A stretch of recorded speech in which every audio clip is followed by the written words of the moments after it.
hello, welcome back to Silver Lady's new video. ഈ വീഡിയോയിൽ നമ്മൾ 899 റേഞ്ചിൽ വരുന്ന സൽവാസിന്റെ കളക്ഷൻസ് ആണ്.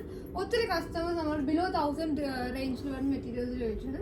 ഇതൊരു ബോട്ടിൽ ഗ്രീനേക്കാൾ കുറച്ചുകൂടി ലൈറ്റ് ഷെയ്ഡ് ആണ്. നെറ്റ് കോട്ടൺ ഫാബ്രിക് ആണ് വന്നേക്കുന്നത്. യോക്ക് പോർഷൻ ഒരു ത്രെഡ് വർക്കിന് ഡീറ്റെയിലിംഗ് ആണ് കൊടുത്തേക്കുന്നത്. Pastel green and pinkish peach കൂടി ചേർന്ന ഒരു ത്രെഡ് വർക്കിന് ഡീറ്റെയിലിംഗ്. ദുപ്പട്ടയിലും കംപ്ലീറ്റ് ഇതേപോലെ സ്കാലപ്പ് ഡിസൈൻ ആണ് നമ്മൾ കൊടുത്തേക്കുന്നത്.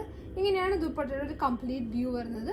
നമുക്ക് നെക്സ്റ്റ് കളർ കാണാം. Top bottom dupatta 899 ready for dispatch ആണ്. നെക്സ്റ്റ് വരുന്നത് ഒരു വൈൻ കൈൻഡ് ഓഫ് ഷെയ്ഡ് ആണ്. ഇങ്ങനെയാണ് ഇതിന്റെ കംപ്ലീറ്റ് വ്യൂ വരുന്നത്. Top bottom dupatta 899 range. Next navy blue shade ആണ്. എല്ലാത്തിലും നമ്മൾ ത്രെഡ് വർക്കിന്റെ കളർ ഡിഫറെന്റ് ആവുന്നുണ്ട്. Navy blue dark blue shade ആണിത്. ഒരു പേസ്റ്റൽ ഗ്രീൻ ആണ് ത്രെഡ് വർക്ക് വരുന്നത്. Next mustard yellow. ലെങ്തി ആയിട്ടുള്ള ദുപ്പട്ടയാണ്. ഇങ്ങനെയാണ് ഇതിന്റെ ടോപ്പിന്റെ വ്യൂ വരുന്നത്. Complete view. സോ എല്ലാം പർച്ചേസ് ചെയ്യുന്നത് നമ്മൾ വാട്സ്ആപ്പ് നമ്പറിൽ കോൺടാക്ട് ചെയ്യാം. 9995275036 ആണ്. അതാണ് സ്റ്റോറിലാണെങ്കിൽ സ്റ്റോർസ് വന്ന് കൊച്ചിനിൽ പാലാരിവട്ടത്തും ചെന്നൈയിൽ Adyar and V R mall. Thank U.